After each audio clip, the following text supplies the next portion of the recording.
You wanna sleep here or you're afraid of my poison ivy? You stay here. You sleep with me. Asan kaya ni Tami nilagay yung sundang ko, mga loves? Meron ako kasing sundang dito. Hindi ko na alam kung asan niya nilagay. Yung sundang.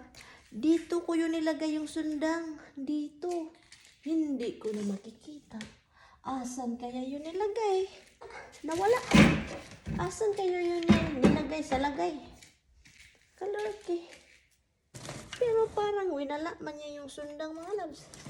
Kailangan ko yung sundang. Para magganon-ganon ako, ganon-ganon. So ngayon, meron pa man ko'y hugasan. Uy! Meron pa man pala akong hugasan, kaloka.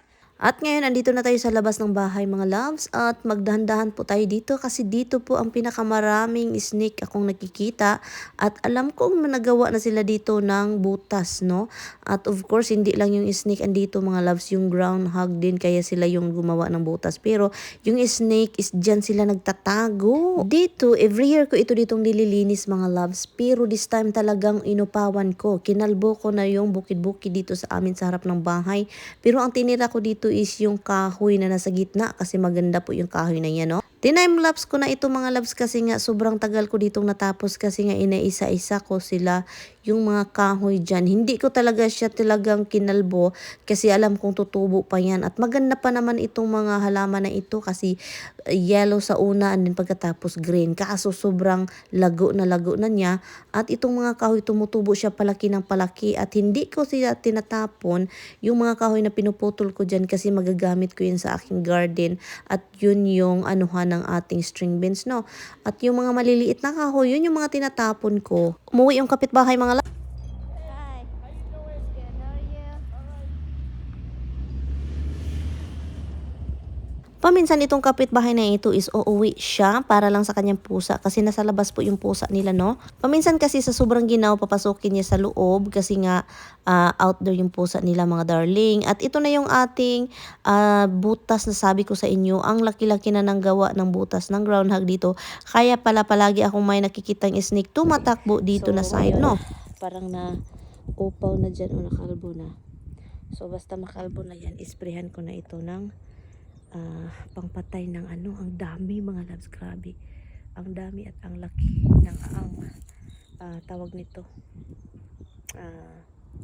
Poison ivy na mga ugat. That means ang dami na dito. At kailangan ko silang isprehan pagkatapos nito. Yun. Tapusin ko lang po ito. Ipagkita ko sa inyo pagkatapos kasi ang haba nito at ang ginaw.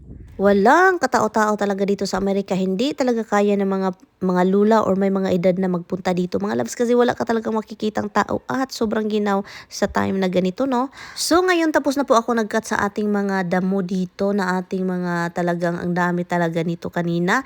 So ngayon kalbo na po siya, mga loves. So ang gagawin po natin is ilalagay natin po itong nakat natin sa bag kasi ayaw ko silang itapon lahat doon sa likuran ng bahay kasi nga ay pangit na nasobrahan na natin doon kasi ang dami ko nang natapon doon, no? So ngayon, yun yung gawin natin sa malalaking garbage bag na itim, doon ko ilalagay yung mga halaman na pinutol ko. Ito na yung sinasabi ko, mga loves. Tapos na akong kumain. Tapos na po ako kumain. Pagkatapos niya, nangati na, mga loves. Hoy, Odoy, andito na talaga. Oh, nag-start nagpula-pula. So ngayon, ang gagawin ni Inday Mirian. Oh my goodness. Ang kati. Hala, ang dami. Patay. Ang dami. Hala, inaatake talaga, mga loves. Alam niyo, namahala na ako, mga loves. Sabi ko sarili ko, wala akong magawa kasi sobrang daming poison ivy. Parang wala na talaga akong choice kundi i-continue ko yung mga pinagagawa ko doon. Kasi ang dami talaga. Mag-spray ako after. So pagkatapos kong kumain, mga loves, at nakita ko nga yung ating liig, nag-start na yung poison ivy kumakalat po. At yun, so habang hindi pa masyadong makati, lumabas ako at yun, nilagay natin sa bag. Buti na lang talaga is malakas din ako, no? So binali-bali ko na lang siya, no? Inano ko lang siya, kinamay ko na siya, mga loves, para naman madali ang ating mga gawain ngayon. Kasi nga, mag-start na itong kumati yung katawan ko, yung kamay ko, yung liig ko, nag-start ng kumati talaga. Sa yung mukha. takot maragyan ng poison ivy. Dito ko tinapon yung mga naputol kong ibang maliit na sanga na hindi ko gagamitin. Yan. Ang daming linisin ko pa dito. O mga sanga na maliit. So, yan. At least isang araw meron akong tawag nito, meron akong sani? Na ako yung nabuhat pa. So yan. Tara mga loves. Akala ko talaga matatapos ko ito lahat. Yung parang lahat matatapos ko ngayong araw. Pero nga natamaan tayo ng poison ivy. So bukas, sana hindi ako magkati-katino. So i-script natin itong mga dahon na patay dito. At doon na tayo mag-start mag-spray. Ito yung kahoy na kinikip ko para sa ating garden. At meron tayong na-save. Meron tayong nakulik na basura. 2 bag po yan mga loves. At ang hirap po dito, nakikita po ninyo, ito po yung poison ivy mga love. Yun ang hirap. May mga malalaki pang vine ng ganyan. At sa lahat dito mga loves, yung nakikita nyo doon, meron talagang maraming poison ivy na ganyan. Ngayon nakikita nyo siya dahil nasa ibabaw siya ng green na halaman. Halaman po yan siya mga loves, ganang green dyan. Yun. So nakikita nyo siya klaro. Pero kapag pumunta ka doon sa makikita nyo sa ibabaw dyan, sa may bukid-bukid dyan, yun ang dami po dyan mga loves. At buti na lang talagang wala akong nakitang ahas dito, kundi hindi ko na ito tinuloy. Takot po ako talaga sa ahas. At ngayon, nakapagpajama na ako mga loves. Andito na tayo sa kama. Nakaligo na ako kasi gusto ko talagang maligo. Nakapajama ako, nakarobe. At ang kati-kati dito sa likuran ay meron. At dito sa aking kamay, meron nakalinya na ini-spray-sprayhan ko siya mga loves. Ang dito nakikita nyo kanina, wala na po siya mga darling. Asan ba yun dito? Manata yun dito. Basta wala na po siya kasi po sana hindi na babalik kasi po after ko na siya na-spray at hindi ko na siya tinatouch, nawala siya. Pero for sure babalik yan kapag katihin natin. Dito ang kati, hindi ko mapigilan, meron din sa likod. I think pagkatapos kong naligo na siya mga loves, na yung oil kasi yan siya mga loves ng halaman na yun. And then, nag-transfer na kahit saan. At itong mga kamay ko, kasi nga ito siya, nakahawak talaga ng poison ivy na ganun ko ba. So, ang daming oil dito kanina, nagkati. So, binabrush ko siya mga loves ng Dawn na dishwashing liquid. Yun. So, inano ko talaga na script ko. And, so yun mga loves, at si Tammy ayaw magpahawak kasi nga takot yan magka-poison ivy.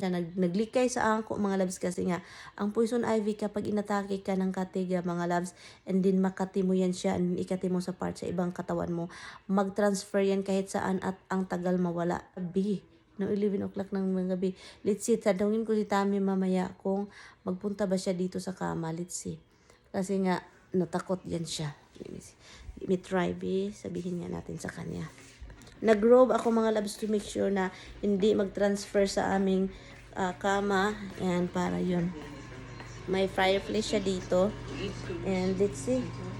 Love.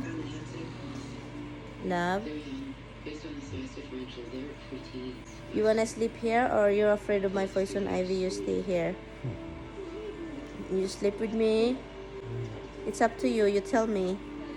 You like your fireplace? Huh? I do it to run too long enough.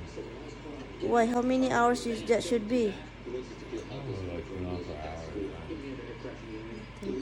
So, I'm going to lie down. It's already 11 o'clock.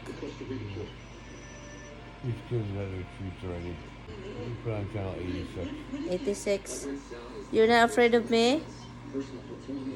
86? Okay, I'm going to drink water. Anyway, so mamaya pa yan mag-transfer mga loves. Mamaya pa yan kasi naka-on yung fireplace. But anyway, dito lang muna tayo mga loves. Inom lang ako ng tubig. Good night sa inyong lahat.